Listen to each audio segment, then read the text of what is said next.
Hey friends, this is Dolynny TV. Glad to have you aboard this morning as the Edmonton Oilers, as promised last night by Bob Stauffer, have begun clearing cap space for this year's draft and free agent period.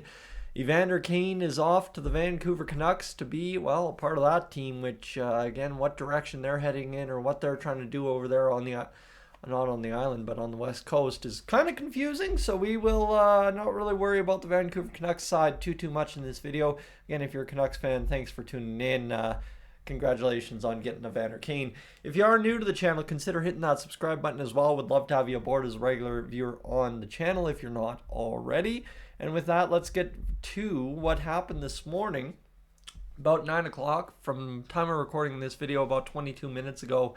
Elliot Friedman lets out this little blurb here that there is word this morning Edmonton and Vancouver are working on a deal that would send Evander Kane to the Canucks. What we will later find out is this has been in the works a little bit longer than just this morning. But what you need to know is Evander Kane also put out a heartfelt post to Oilers fans and to the city of Edmonton for everything that's happened in the past several years that he's been here. And to Evander Kane, I say absolutely thank you for being a part of back-to-back Stanley Cup Finals runs. And you know what? A guy that was a difference maker for the Oilers when healthy. So you really have nothing really bad to say about Evander Kane compared to maybe some of the other drama that happened everywhere else across the NHL where Evander Kane was. Edmonton was a place he got things right. He got things going, and it was awesome to have him other than, the injuries just kind of piled up here towards the end. So we move forward to the next slide, which says, from Pierre Lebrun, Evander Kane has been traded to Vancouver. His agent Dan Milstein has confirms, but he says Canucks Oilers still waiting on official trade call with the league. 3 teams were interested, Milstein says, but Kane's preference was to go back home to Vancouver. So you know it makes sense, right? He was a Vancouver Giant back in the day. Evander Kane's kind of always been long rumored to be joining the Vancouver Canucks, and at this point, the Edmonton Oilers have gotten that job done.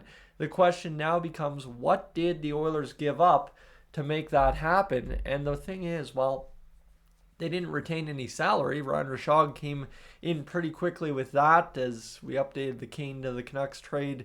Basically no salary retention, so $5.125 million off the books. But that is only, and basically I'm running through all this really quick so as you can tune out if you're done with this once you get all the details. That is only if the Oilers are not getting something back. That is where David Pagnotta came in a few minutes after Ryan Rishaug saying, sounds like the Canucks sent a draft pick to the Oilers for Kane. No salary retained, as reported by Ryan Rishaug, which moves us to the final little bit of information you need to know about this, which is Frank Saravelli with the trade details to the Vancouver Canucks, Evander Kane. And lo and behold, the Edmonton Oilers pick up another draft pick in this year's draft. It's Ottawa's 4th round pick from the Vancouver Canucks for no salary retained.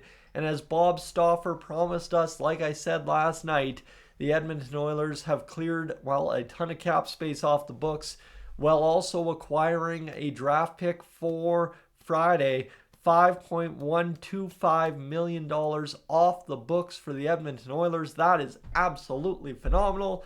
And now all of a sudden, you're sitting pretty with more than $10 million in cap space, plenty more than $10 million in cap space, but that is a heck of a go for the Edmonton Oilers right there to wake up on a Wednesday morning and trade Evander Kane for that. And I believe what it is here is, if we're looking at this, seeing, I think that 4th round pick might have been what we traded to Vancouver for Vasily Podkolzin. So keep that in mind there. The Edmonton Oilers might have just gotten Vasily Podkolzin and a year of Kane for Evander Kane a year later, if that makes sense. So that is pretty incredible. There is no retention on the deal.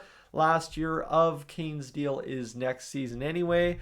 And the Oilers get rid of Evander Kane and get back a 4th round pick. I mean, waking up to this news this morning here on a day off when I got a chance to sleep in a little bit this morning with some maybe other plans to do some other stuff today, and this is what I get to do instead right out of the gate, getting out of bed. That's pretty phenomenal. So looking forward to seeing obviously what happens now at the draft for the Oilers. Again, I think the idea is to continue to draft some players, but you just pick up some more draft capital here if you're the Edmonton Oilers going into this draft this week, and that's pretty phenomenal as well because you've now got cap space plus a little bit of extra draft capital. Again, if you have to move somebody that isn't movable due to salary and you need a pick, you've now got that pick to do that. The fact that the Oilers were able to negotiate to get something back for Kane rather than just a pure cap dump.